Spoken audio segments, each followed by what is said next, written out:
update lecture aujourd'hui et je vais vous présenter les 3 lectures papier et les 2 lectures audio que j'ai fait la première moitié de juillet. On va commencer avec le roman Un si joli nulle part de Alexis Chapkin qui est publié aux éditions Les Escales. C'est un roman que j'avais reçu dans le cadre du mois américain l'année dernière. Je l'avais gagné à un des concours qui est organisé. D'ailleurs, le mois américain revient en septembre, donc n'hésitez pas à participer. Du coup, ce roman-là, c'est un roman qui se passe à New York et à Saint-X, qui est une île fictive des Caraïbes où les Américains riches vont passer leur congé d'hiver. Là, ça se passe au moment de Noël puisqu'il fait beau. Et on va suivre une famille composée des parents et de 2 sœurs. La plus grande, c'est Allison et elle a 18 ans. Et sa sœur Claire en a 7 ou 8. Et pendant ces vacances-là, où ils sont dans un hôtel de luxe, hein, c'est un peu les vacances genre typiques all-inclusive, où on ne lève pas le doigt de pied, on ne visite rien et on reste à la plage ou à la piscine, Allison va être retrouvée morte et tout porte à croire qu'elle a été assassinée par 2 personnes de l'hôtel. Malheureusement, il n'y a pas de vraies preuves retrouvées. Toutes les histoires de concordance de temps, le temps entre chaque événement ne concorde pas, donc les 2 hommes ne vont pas pouvoir être complètement inculpés et le doute va rester un peu pour toujours, ce qui va bien sûr déchirer complètement les parents. Et la petite sœur Claire, qui à ce moment-là a donc 7 ou 8 ans, va grandir avec ce souvenir de sa sœur, avec cette ambiance très pesante forcément à la maison. Et on va la retrouver des années plus tard, je crois quasiment 18 ans plus tard, elle a 25 ans, elle vit à New York, elle a une vie qui n'est pas hyper épanouissante. Et à un moment donné, en prenant un taxi, le chauffeur de taxi va se retrouver être l'un des 2 hommes inculpés. À partir de ce moment-là, ça va vraiment ouvrir quelque chose en elle et elle ne va pas vouloir le lâcher. Tout ce qu'elle veut, c'est enfin découvrir la vérité sur la mort de sa sœur. Donc elle va approcher l'homme en essayant, des fois elle le suit, elle va dans les endroits où il va, elle essaie de se rapprocher de lui petit à petit, de créer une amitié. Elle ne pense plus à son travail, à ses amis, elle va tout lâcher. C'était un très bon roman, mais je dois reconnaître qu'après presque 2 mois après la lecture, puisque j'ai lu début juillet, il m'en reste pas grand-chose. Enfin, je me rappelle tout ce qui s'est passé, mais au niveau des émotions, on va dire, il m'en reste pas grand-chose. C'était très prenant sur le moment, il y avait cette ambiance un peu, j'ai envie de dire psychédélique, mais ça veut rien dire dans ce contexte, mais vous voyez cette ambiance de nuit où tout se passe, tout est différent la nuit, les choses vont plus doucement et en même temps tout est plus intense et c'est vraiment ça que j'ai ressenti. Ça n'a pas trop de rapport, mais moi ça m'a fait penser un peu à l'ambiance qu'il peut y avoir dans le film Drive où on a cette ambiance de nuit un peu sombre, un peu mystérieuse, et là c'était vraiment ça. On va suivre Claire dans ses déambulations. Il ne se passe pas énormément de choses pendant la majeure partie du roman. C'est en quelque sorte plutôt la descente aux enfers de Claire parce qu'elle va tellement s'absorber dans cette obsession de savoir ce qui est arrivé à sa sœur qu'elle va complètement oublier le monde autour d'elle et complètement l'occulter. C'était aussi très intéressant parce qu'il y avait une discussion tout autour du tourisme et notamment du tourisme de masse et la façon dont les habitants de l'île où tous ces Américains riches vont séjourner, la façon dont ils sont traités, la façon dont ils sont vus par les touristes et la façon dont ils voient les touristes. Donc c'est un bon roman, clairement. L'atmosphère est bien, il y a un peu de tension. J'ai pas été 100% convaincue par la fin et en même temps, j'ai apprécié qu'elle me dérange un peu et qu'elle soit un peu frustrante. Je trouve que ça allait très bien avec le reste du roman. Mais voilà, je pense que d'ici quelques mois, j'en aurai plus un très très grand souvenir. Ensuite, j'ai écouté un livre audio, c'était Les 4 d'Agatha Christie. Et c'était une bonne lecture, très très différente des Agatha Christie habituelles. Agatha Christie, c'est typiquement la reine du huis clos. On a une maison, un endroit clos, un train, un paquebot, que sais-je. Et il va y avoir un meurtre et Hercule Poirot souvent est là pour essayer de le résoudre. On a un nombre limité de suspects et tout consiste en ces interrogatoires, la recherche d'indices, etc. Là, on n'est pas du tout sur le même schéma. On est sur Hercule Poirot qui cherche à faire tomber une organisation criminelle internationale qui s'appelle les Quatre, puisqu'elle consiste en 4 grands méchants. Alors on a un côté un peu cliché avec le méchant chinois, russe, américain, français. Et pendant tout le roman, c'est une sorte de duel, si on peut dire, entre Hercule et Hastings versus ces 4-là. À chaque fois qu'ils pensent s'approcher de la piste, ils se font rouler. Mais en même temps, ils trouvent des nouveaux indices et tout les ramène un peu plus proches de découvrir déjà l'identité de ces personnes, puisqu'au début, il n'y a que des on-dit autour d'eux. Et ensuite, le but, c'est d'essayer de les faire tomber. Donc c'est assez haletant par rapport à un Agatha Christie habituel, dans le sens où il y a pas mal de rebondissements de situations, il se passe pas mal de choses. Dans le style, ça m'a plus fait penser aux anciens James Bond, où on avait James Bond qui est à la poursuite de ces méchants complètement clichés issus de la guerre froide. Et là, c'était vraiment l'ambiance que j'ai ressentie dans ce roman et pas du tout l'ambiance Agatha Christie habituelle. Pour moi, c'est vraiment un mix entre James Bond, Arsène Lupin pour le côté un peu rocambolesque et peut-être même Sherlock Holmes pour le côté déduction. Donc c'était assez sympa. Je garde quand même une grosse préférence pour les intrigues d'Agatha Christie en huis clos. Et le petit reproche que j'aurais dans ce roman-là, c'est le personnage de Hastings que j'ai trouvé vraiment balourd. C'est un personnage qui n'a pas vraiment de jugeote, qui est très impulsif. Il agit, il réfléchit après. Et j'ai trouvé que des fois, il avait fait des faux pas et des erreurs énormissimes qui sont à chaque fois rattrapées par Hercule Poirot qui a 10 longueurs d'avance sur lui. Mais clairement, il mettait en danger tout le monde par sa bêtise. Et l'autre petit truc qui m'a un peu dérangé, c'est qu'il y a au moins 6 ou 7 fois dans le roman des chapitres qui se terminent par Hastings qui perd connaissance. Donc c'est genre, vu que c'est lui qui parle à la première personne, tout devint noir autour de moi et je sombrais. Et ensuite, le chapitre d'après, il se réveille et il est un peu décontenancé, désorienté, il se demande où il est. Hercule Poirot est là et lui explique tout ce qui s'est passé pendant qu'il était évanoui. Et bon, 1 fois, 2 fois, 3 fois, pourquoi pas, mais j'avoue qu'au bout de 6 ou 7 fois, et vraiment j'exagère pas, j'ai trouvé que c'était un peu redondant. Ensuite, l'autre roman que j'ai lu, c'est The Agency for Scandal de Laura Wood.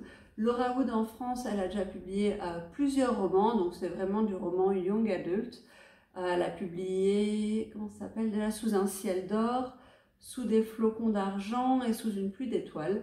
Je ne les ai pas encore lus, mais j'ai vraiment très envie. Et celui-là, c'était le dernier qu'elle avait sorti. Dans celui-ci, on est, je ne sais plus exactement à quelle époque, non, c'est pas 1837, un truc comme ça, 1897. Donc, fin du 19e siècle, à Londres. Et Izzy vient d'une famille qui est complètement ruinée. Elle vit avec sa mère, qui passe son temps enfermée dans sa chambre pour des maladies un peu imaginaires, si je me rappelle bien. Et son frère va dans un pensionnat un peu riche.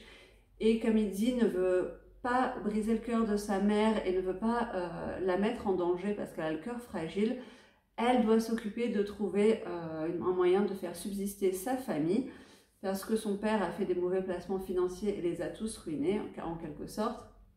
Et à un moment donné, elle va être approchée par des jeunes femmes qui ont monté une agence qui s'appelle The Aviary et qui consiste à défendre les femmes. En gros, des femmes de toute catégorie sociale, de tout âge, viennent les voir pour des problèmes qui sont causés par des hommes. Et elle, le but de cette agence, c'est de réussir à collecter des preuves pour les donner ensuite à ces femmes afin qu'elles puissent faire chanter les hommes qui les menacent en quelque sorte et acheter leur liberté ou autre. Donc voilà, typiquement par exemple une femme qui veut divorcer d'un mari violent mais qui n'a pas de preuves, qui n'a pas moyen de justifier ce divorce, dans cette agence, elles vont se débrouiller pour trouver des preuves d'autres choses qu'il fait, peut-être qu'il fait, il fait peut-être des malversations financières ou autres. Elles vont le faire chanter et en échange de son silence, il va libérer cette femme. Donc c'est un roman où il y a vraiment une thématique féministe assez intéressante pour l'époque. Et en fait, dans ce roman, The Aviary va se retrouver à devoir investiguer sur un cas beaucoup plus important que d'habitude, qui a des ramifications très complexes qui vont jusqu'à la politique pour aider une femme qui a l'impression de devenir folle. Et en fait, on va se rendre compte que c'est son mari On a l'impression que c'est son mari qui essaye d'induire sa folie, mais on ne sait pas pour quelle raison il essaye de la rendre comme ça. Et en même temps que Itzy, donc l'héroïne, essaye de résoudre cette enquête et enquête sur ce cas, on a un autre personnage qui s'appelle Max. Max comment? Bon, je ne m'en rappelle plus, mais je crois qu'il s'appelle Max, qui est un noble aussi. Et Itzy, elle le rencontre parfois à des soirées, et elle a toujours l'impression qu'il n'a aucune idée de qui elle est. Et par tout un concours de circonstances, ils vont se retrouver à devoir enquêter ensemble. Donc c'était vraiment très mignon, c'est entraîné, c'est vif, ça se lit hyper facilement en anglais. Il y a plein de petits rebondissements, il y a des rapprochements entre le personnage principal et son homologue masculin. Et ce que j'ai beaucoup aimé, c'est que ce personnage masculin, au début, il a beaucoup de préjugés et il est vraiment choqué par le but de cette agence féminine. Il ne comprend pas pourquoi est-ce que des femmes font ça, pourquoi est-ce qu'elles voudraient aller à l'encontre de leur mari. Il a l'impression qu'elles manquent de loyauté et que c'est vraiment contre nature ce qu'elles font. Et Itzy, elle va vraiment lui ouvrir les yeux assez souvent en lui disant est-ce que c'est complètement normal que par exemple cette femme qui a épousé tel homme, toute sa fortune revient à son mari, que le mari la joue au jeu et qu'après elle soit ruinée. C'est normal qu'elle veuille garder un peu d'argent de côté, qu'elle veuille assurer sa sécurité pour l'avenir et la sécurité de ses enfants, quand on voit que par exemple son mari est incapable de tenir ses finances et qu'il dépense tout pour une bonne soirée à jouer aux cartes ou à boire de l'alcool. Et au début, il va avoir vraiment du mal avec cette idée parce qu'il va être fixé sur l'idée mais non, mais une fois qu'une femme est mariée, l'argent appartient à son mari, donc c'est un peu de la malhonnêteté de vouloir lui cacher cet argent. Et puis petit à petit, au fur et à mesure du roman, ses yeux vont vraiment s'ouvrir et on va avoir un éveil de ce personnage masculin aux injustices vécues par les femmes à cette époque. Et j'ai trouvé ça hyper intéressant. À côté de ça, ça reste un roman young adulte qui a quelques facilités, hein, clairement. Notamment, il y a des incohérences, enfin, il y a plein de choses qui ne pourraient pas se passer aussi facilement. Itzy s'en sort un peu trop facilement dans ses investigations. Mais franchement, je ne boude pas mon plaisir, j'ai passé un excellent moment avec. C'était une très bonne lecture et je vous la recommande. Après ça, j'ai participé, si on peut dire ça, à la lecture commune organisée par les éditions Hurlevent pour leur dernière parution, qui est Nuit d'orage à Haute-Rive de Juliette Galliani. Et je dis en quelque sorte parce que la lecture commune commençait genre un dimanche et que j'ai fini le roman le mardi d'après, donc je l'ai lu en 48 heures, sachant que c'était censé durer une dizaine de jours. Donc dans ce roman, on va se retrouver en 1954 à Lyon et on va suivre une famille assez riche le temps d'un été. Il s'appelle les Bellamy et le grand-père, les oncles et tantes, les cousines se retrouvent et l'histoire se concentre surtout sur les 4 cousines qui sont assez différentes. On a la cousine l'aînée qui s'appelle Adèle, qui est qui est une intellectuelle, qui est en train de faire une thèse assez importante, qui est focalisée sur ça et qui vraiment utilise sa réussite professionnelle pour se faire bien voir. Et c'est un peu, on a l'impression que c'est le seul atout qu'elle ressent, enfin, le seul atout qu'elle a l'impression de posséder, donc elle a besoin de le mettre en avant tout le temps. On a sa sœur Éléonore, qui est un peu la jeune fille frivole, superficielle, que tout le monde admire, à qui on passe tous les caprices, qui rêve de devenir couturière, ou en tout cas travailler pour une grande maison de couture. Et en même temps, elle a ce côté où elle a envie de réussir, mais elle n'est pas prête à faire les sacrifices que ça nécessite. On a son autre cousine Hortense qui elle aussi veut faire une école de couture mais qui elle est une vraie bûcheuse qui se donne corps et âme pour ça.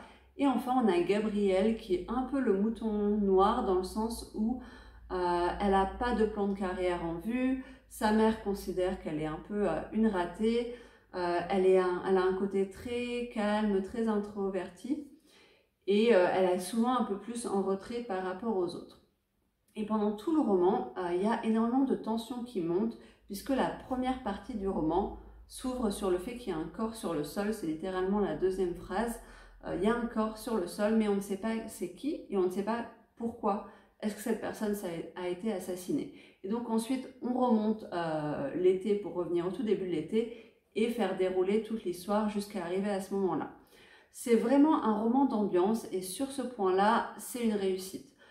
Cet été est caniculaire et on le ressent vraiment dans l'écriture. On ressent la moiteur de l'été, cette tension qui monte, la langueur aussi, jusqu'au drame qui s'annonce petit à petit, de la même manière que l'orage va éclater. Les portraits des personnages sont aussi assez intéressants. On a vraiment ces personnes de la haute société de l'époque qui se considèrent comme au-dessus, qui ont l'impression qu'ils auront toujours toutes les portes ouvertes. Et on a en même temps ces petites tensions et rancœurs qui peuvent exister dans les familles comme ça, puisqu'il y a toujours certaines personnes qui réussissent mieux que d'autres. Le petit défaut qui fait que finalement ça n'a pas été un coup de cœur pour moi et ça a un peu gâché ma lecture, c'est qu'on a, au bout d'un moment, peut-être après maximum un tiers du roman, voire même un peu avant, c'est vraiment évident qui est-ce qui va être tué. Et la question c'est de savoir pourquoi et par qui. Et j'ai trouvé que pour justifier que cette personne-là soit tuée, elle va exagérer son comportement, exagérer la personnalité de ce personnage pour en faire quelqu'un vraiment d'imbuvable, de détestable, d'égocentrique, alors qu'au début, même si ces défauts-là couvaient un peu, on sentait que ça restait au fond une bonne personne. Voilà, c'est quelqu'un d'un peu capricieux, d'un peu impulsif, d'un peu frivole, mais qui n'est pas non plus un monstre en puissance. Et là, j'ai trouvé qu'elle en a un peu trop fait. Et de la même manière, en fait, ce qu'elle fait, c'est qu'elle crée beaucoup de drame et elle rend le personnage détestable avec chaque autre individu de la maisonnée pour que chaque personne du roman ait un mobile pour assassiner cette personne.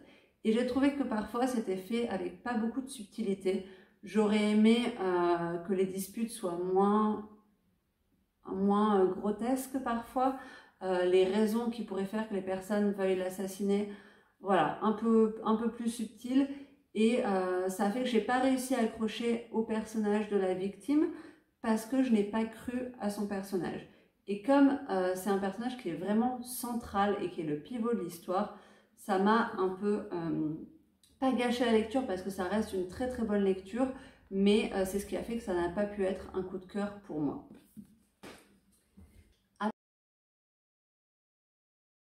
On va finir encore avec une lecture audio. Cette fois-ci, c'était Nous les menteurs de Hill Hockhart ou quelque chose comme ça que j'ai lu en audio. Dans ce roman-là, qui a eu un très grand succès sur les réseaux anglophones et aussi, je pense, en France, le roman est sorti chez Gallimard Jeunesse. On va suivre une jeune fille qui s'appelle Cadence, je crois, et qui vient d'une famille très riche, les familles des Sinclair, et qui chaque été, elle le passe sur l'île privée de sa famille, avec ses cousins, avec ses tantes, avec son grand-père. Et un jour, il va se passer quelque chose de terrible lors d'un certain été. Après ça, elle va perdre la mémoire. En fait, elle va être retrouvée évanouie, et elle n'a aucun souvenir de ce qui a pu se passer pour qu'on en arrive là. Deux étés plus tard, elle retourne sur l'île et elle est bien décidée à découvrir qu'est-ce qui s'est passé cet été-là, pourquoi est-ce qu'elle a encore autant de migraines, pourquoi personne ne veut parler de ce qui s'est passé, pourquoi est-ce que ses cousins, avec qui elle était très proche, ignorent tous ses mails, ne lui parlent plus depuis ce moment-là. Et en fait, ce roman a eu un grand succès parce qu'il y a un énorme plot twist qui arrive vers la fin du roman. Et clairement, de ce côté-là, j'ai trouvé que c'était mérité. Je savais qu'il y avait un énorme plot twist. Du coup, je me suis vraiment mis en mode, je recherche ce que ça peut être. J'analyse la moindre chose du roman, la moindre petite phrase. J'essaie de trouver un sens caché. Et malgré tout, même si j'étais pas loin, j'ai pas du tout trouvé le plot twist. Et pour le coup, j'ai été vraiment époustouflée et ça m'a vraiment marqué. Néanmoins, on ne peut pas baser un roman entier sur le plot twist qui va arriver à 95% du roman. Et j'ai pas réussi à m'attacher au personnage, j'ai pas non plus spécialement adhéré à l'écriture, je me suis pas sentie sur cette île, j'ai pas réussi à accrocher et du coup ça m'a un peu gâché la lecture, donc je peux pas dire que ça a été une très bonne lecture, c'était une lecture dans l'ensemble plutôt moyenne. Parce que, voilà, bien que le plot twist soit très bon, le reste pour moi était moyen bof. Et notamment, j'ai eu vraiment beaucoup de mal avec cette famille qui est vraiment détestable. Alors, je comprends que c'était fait exprès, ce qu'on essaye de nous montrer, c'est qu'être une Sinclair, c'est à la fois un avantage dans la vie, mais aussi une malédiction. puisqu'on doit se conformer à ce que la famille veut d'eux. Il faut être à la hauteur des exigences, notamment du grand-père qui est un peu le patriarche un peu cruel, et qu'on voit qu'en fait il a tellement manipulé, ou en tout cas eu un ascendant tellement important sur ses filles via l'argent, qu'elles sont toutes à ses pieds, même si en vrai elles ont beaucoup de raisons de lui en vouloir, et même si finalement il y a vraiment une tension et une rivalité dans la famille. Et ça, j'ai vraiment du mal avec cette ambiance malsaine. Je comprends tout à fait que ça existe des familles comme ça et que ça continuera d'exister sans doute pendant longtemps. Mais du coup, j'ai pas réussi à m'attacher à elles, et notamment aux tantes, parce que je les ai trouvées très très faibles. C'est des femmes qui finalement ont compté uniquement sur l'argent de leur père, n'ont jamais essayé de se construire par elles-mêmes, qui sont toujours en train un peu de gémir, de se plaindre, de faire des caprices alors qu'elles ont 40 ans. Et du coup, j'ai pas réussi à accrocher à ces femmes-là. Et j'ai pas non plus réussi à accrocher beaucoup au groupe des adolescents, donc des cousins, parce que même si eux ils veulent faire changer les choses, même si eux sont un peu plus idéalistes, ont envie d'être différents, finalement, disons que leurs failles ne les ont pas rendus attachants, et donc forcément en n'accrochant pas aux personnages principaux, j'avais pas énormément d'intérêt pour l'histoire. La seule chose que je voulais savoir, c'était quel allait être le plot twist, et une fois qu'il arrive, super, j'ai été surprise, mais voilà, dans l'ensemble, le roman n'était pas ouf.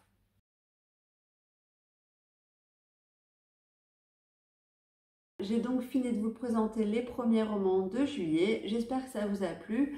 N'hésitez pas à me dire si vous les avez lus ou si vous avez l'intention de les lire. Et on se retrouve bientôt. Salut!